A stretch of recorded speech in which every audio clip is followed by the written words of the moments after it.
Welcome to the War Insider YouTube channel. You can support our Ukrainian team by subscribing. The world is currently witnessing the most brutal clashes in the history of global warfare in Ukraine, as a result of Russia's invasion of the country. The Eastern European bloc crisis, which originated with this invasion, has expanded to encompass a broader range of countries, forcing all nations to restructure their military, socio-economic, and political strategies. Despite initial difficulties, the Ukrainian people have demonstrated remarkable resilience in resisting Russian occupation policies, launching counterattacks on a daily basis. In fact, they have successfully pushed back Russian forces across most of the war's front lines. This week, the Ukrainian armed forces took bold steps to intensify their efforts, amassing 50,000 additional troops in Bakhmut, a stronghold in the conflict zone. The military has made it clear that their primary objective is to regain control of the city. To achieve this goal, the Ukrainian army has deployed a significant number of elite forces, including the Kraken Special Forces Unit. This specialized unit previously gained notoriety for their performance on the eastern front lines of Ukraine. The Kraken Regiment is a Ukrainian military volunteer unit formed on February 24, 2020, the same day as the Russian invasion of Ukraine. Named after the legendary sea creature, the regiment was established by veterans of the Azov Regiment, which had unsuccessfully attempted to liberate several occupied villages during the war. The Kraken Special Forces unit's return to Bakhmut is a significant development and poses a severe threat to the Russians. This was demonstrated in recent clashes, which showed that the unit's support had already made a difference. The Ukrainian Armed Forces Kraken Special Operations Unit breached Russian lines near Bakhmut and shared a striking video of the operation on social media. During a reconnaissance mission in the direction of Bakhmut, Kraken soldiers observed the movement of Russian invaders and successfully tracked them. At least 7 Russian soldiers, including a machine gunner, a radio operator, an observer with night vision, and an assault team, were killed, while a dozen others were captured by Kraken's special forces. The Kraken's entry into Bakhmut and coordination of the attack led to a sudden change in the course of clashes in the city.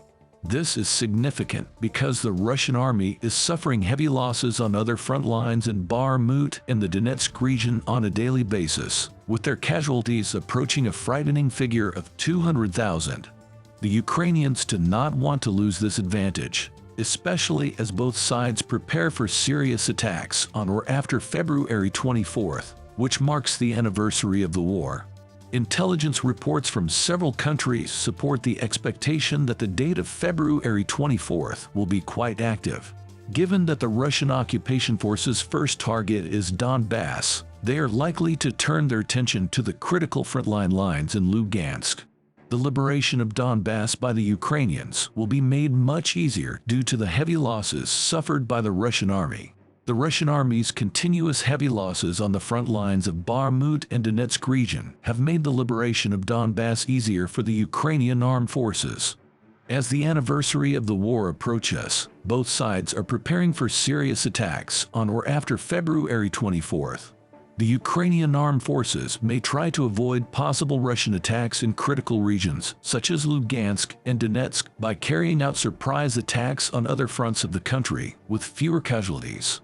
The most critical front of the war, Crimea, may be one of the first regions the Ukrainians will attack on February 24th to keep the Russians distracted.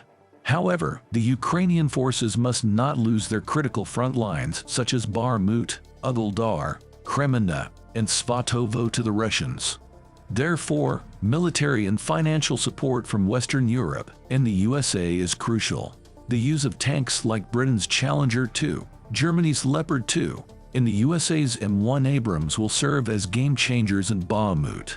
The planned additional military support to Ukraine is expected to be realized before or in the early spring term. Meanwhile, the Russian economy's collapse due to the war has made it difficult for them to recover in areas such as defense industry or reinforcement military support.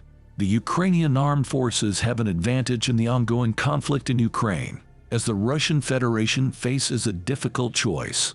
Russian leader Vladimir Putin must decide whether to focus on the Donbass to appease his oligarchs by gaining access to Ukrainian lands and natural resources, or to maintain Russia's dominance in the Black Sea by strengthening defenses in Crimea. However, most military analysts and war experts believe that Russia no longer has the military potential to do both due to its losses in Ukraine. They refer to the conflict as a choice between building a mafia cartel or an empire, represented by Capone and Peter the Great, respectively.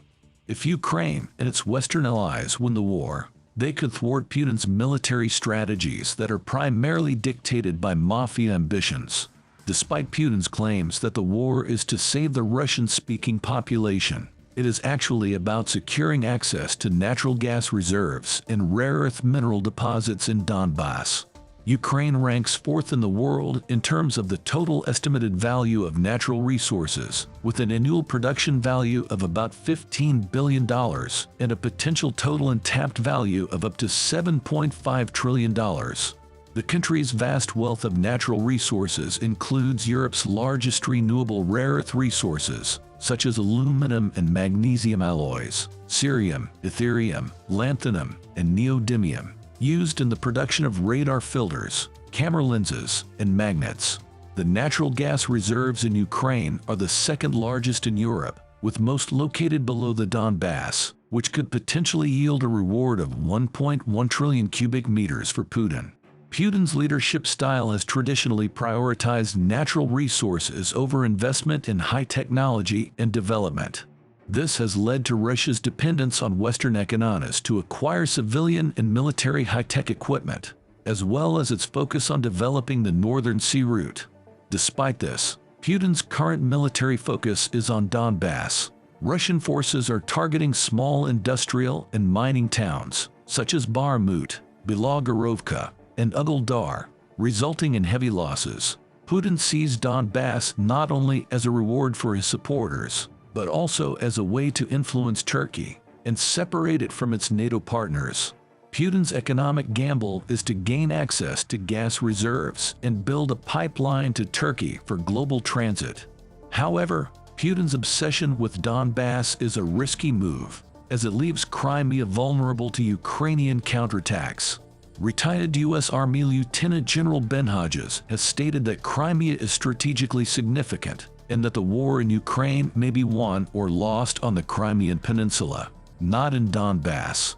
If Russia loses control of the Crimean ports and air bases, it will be weakened strategically and geopolitically, as these military installations are critical to supplying Russian ground forces in southern occupied Ukraine and maintaining tactical pressure in the Ukrainian port city of Odessa. The loss of Crimea also threatens Russian forces in and around the Sea of Azov, especially if Ukraine joins NATO. If the Ukrainian army continues to make progress, this scenario may become a reality in the coming days. However, a clearer picture may not emerge until spring. This is all for today. Don't forget to subscribe and hit the like button if you enjoyed the video. We'll be back with more updates and information. Thanks for watching.